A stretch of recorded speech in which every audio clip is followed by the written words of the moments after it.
నమస్తే సార్. స్పేస్ శ్రీకృష్ణ సార్. హుసేన్ గారు ఇప్పుడు వచ్చి మనకి మనం పహల్గామ్‌లో అటాక్ చూసాం సార్. భారతదేశం పాకిస్తాన్ మీదకి. మీరు ఎలా భావిస్తారు? తుర్కీ మధ్య వచ్చి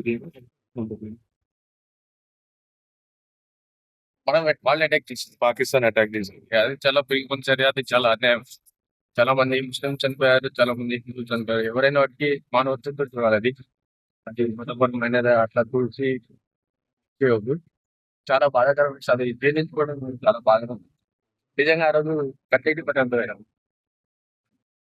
సార్ ఇప్పుడు ఇట్లా పహల్గామ్ మీద అటాక్ జరిగినప్పుడు ఈ రోజు మనకి ఉదయం 14 ఆ టైంలో పాకిస్తాన్ మీద అటాక్ చేశారు సార్ మన భారత్. అది ఆపరేషన్ సింధూర్ పేరు మీద. ఎలా భావించారు? నేను నేను లాంగ్ అర్థం నేను వాళ్ళు అదే చేశాను. చాలా సంతోషం అనిపించేది. ఓకే. ఎందుకంటే దీన్ని ఎట్టి పరిస్థితుల్లో మనం అసలు యాక్సెప్ట్ చేయదు. ఖచ్చితంగా వాళ్ళని అసలు తీవ్రవాదం అనేది లేకుండా అణచివేసినట్టయితేనే మనుషులందరూ కూడా ప్రచారానికి దాన్ని దీన్ని సపోర్ట్ చేస్తారు. Okay sir. పాకిస్తాన్ ఎందుకు ఇట్లా తీవ్రవాదాన్ని ఇట్లా పూజిస్తుంది? ఎందుకంటే అది మనకి తెలియదు. కానీ అది మంచి పద్ధతి కాదు. చలో మానవత్వంతో ఉండాలి. అందరు సమానంగా ఉండాలి. అందరూ శాంతి వాతావరణం కాదు. Okay sir. Thank you. నమస్తే సార్. పేరు సార్. సార్ ఇది పహల్గామ్ మీద అటాక్ జరిగింది. మీరు ఎలా భావిస్తారు సార్? ఇది బ్రేక్‌ఫాస్ట్ జరిగిందో భావిస్తారు పాకిస్తాన్.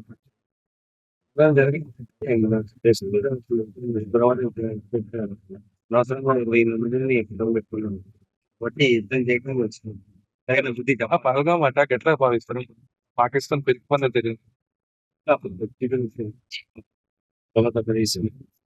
మన మీద ఎప్పుడు అటాక్ చేస్తుంది కాబట్టి ఈసారి మోడీ గారు మంచి పని చేశారు. చేయాలి.